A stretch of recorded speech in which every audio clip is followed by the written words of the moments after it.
What's up, guys? Welcome back to probably the middle of our episode of George Washington, Rules of Civility and Decent Behavior in Company and Conversation. So I was looking at rules number 47 through 51 and really excited overall because it talks a lot about being, again, company and behavior. This is more towards the company side, and I think there's lots to learn.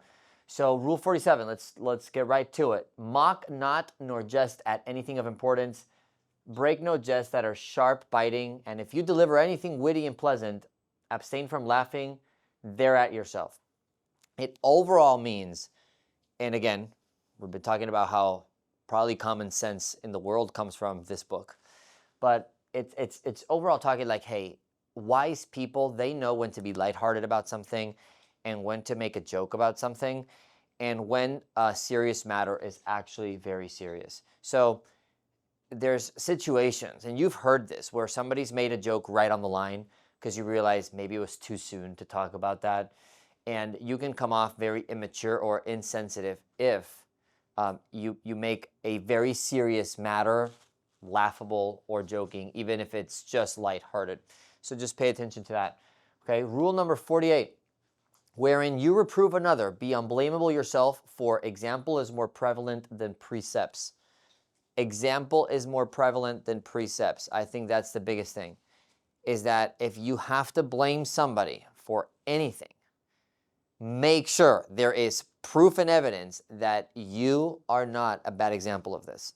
Make sure that there's evidence that you are doing a fantastic job and nobody can find you guilty of the thing that you're talking about. Okay, so this is very, very important.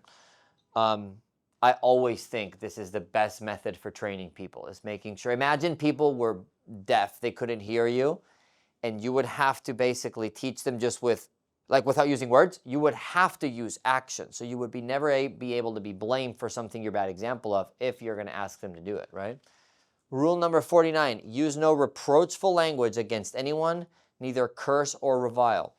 So it's again, especially talking about other people, because if I talk of myself in a mockful way, I can sometimes drive home a point. But I'm talking about reproachful language is not really useful. Cussing somebody out or being maybe using very tough words towards somebody doesn't really drive home a great or decent, civil behavior. Rule number 50, be not hasty to believe flying reports to the disparagement of any. Be not hasty to believe. This is a fancy way of saying be very slow to believe rumors of others, especially if they're not around. So when you hear a gossip, you hear a conversation, you hear something that you know is probably not, and again, maybe it is or it isn't true, be slow to believe. Be not hasty to believe flying reports to the disparagement of any, especially if that person is not around. Rule number 51, and we're going into our last one.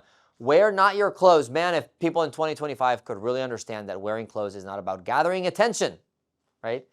Wear not your clothes foul, unripped, or dusty, but see they be brushed once every day at least, and they take heed that your approach not to any uncleanness. In modern English, this means don't wear your clothes to gather, collect, or impress or any attention from anybody.